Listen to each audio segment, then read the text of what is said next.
Let me say something that some people really need to hear today. No one who hurt you deserves your comfort. Boundaries are survival, not cruelty. And if anyone embodies that truth, it's the situation between Meghan Sussex and her father, Thomas Markle.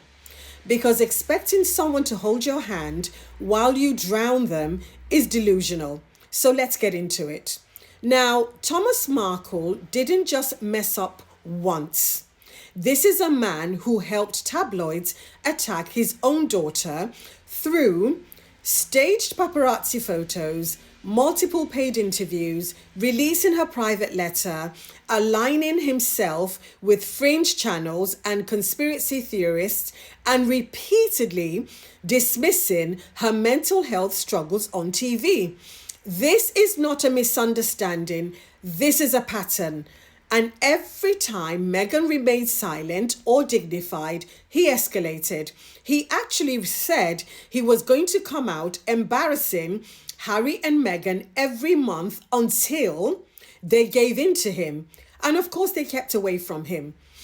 Every time she tried to set a boundary, he broke it publicly. Every time she tried to protect her peace, he ran back to the tabloids to cash in again. That's not a father trying to reconnect.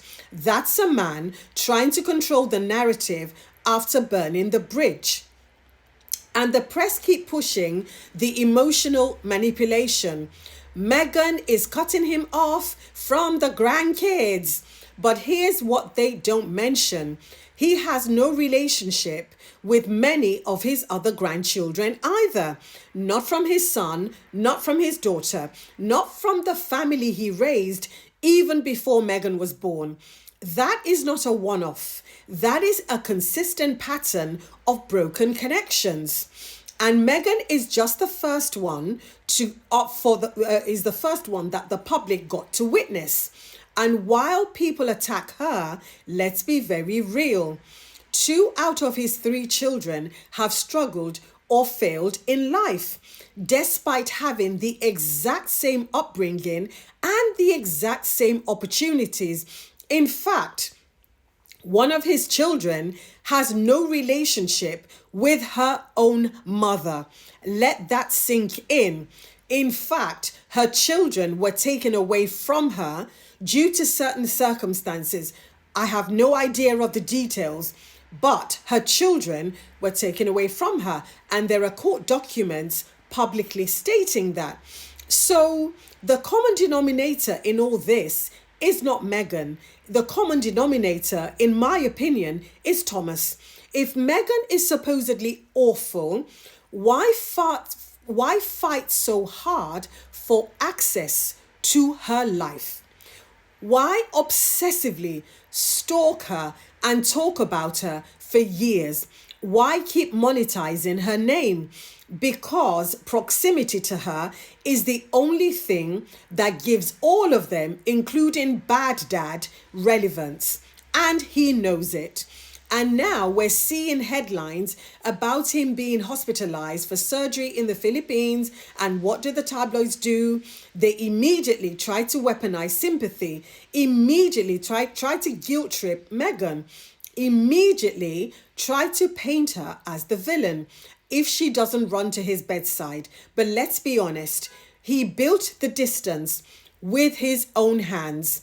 With every betrayal, with every interview, with every lie, every time he teamed up with outlets that racially abused his daughter, every time he dismissed her pain, every time he contributed to the mental harm she openly said made her suicidal.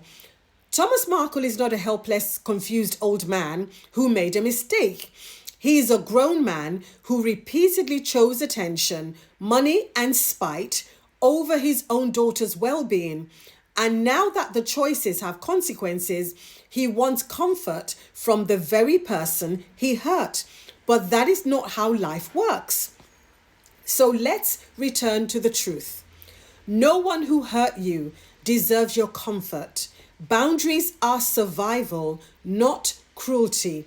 Let people sit with the consequences of their own actions.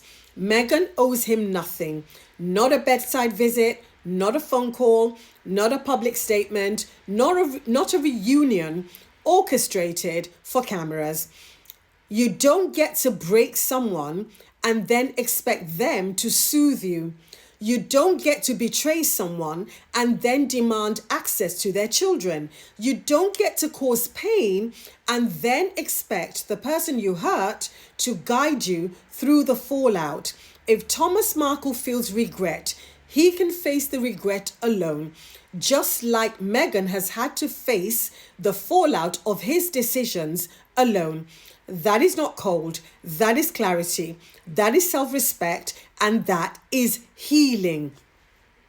And that's the reason and that's the lesson for Meghan and for any person watching. And maybe for Thomas Markle too.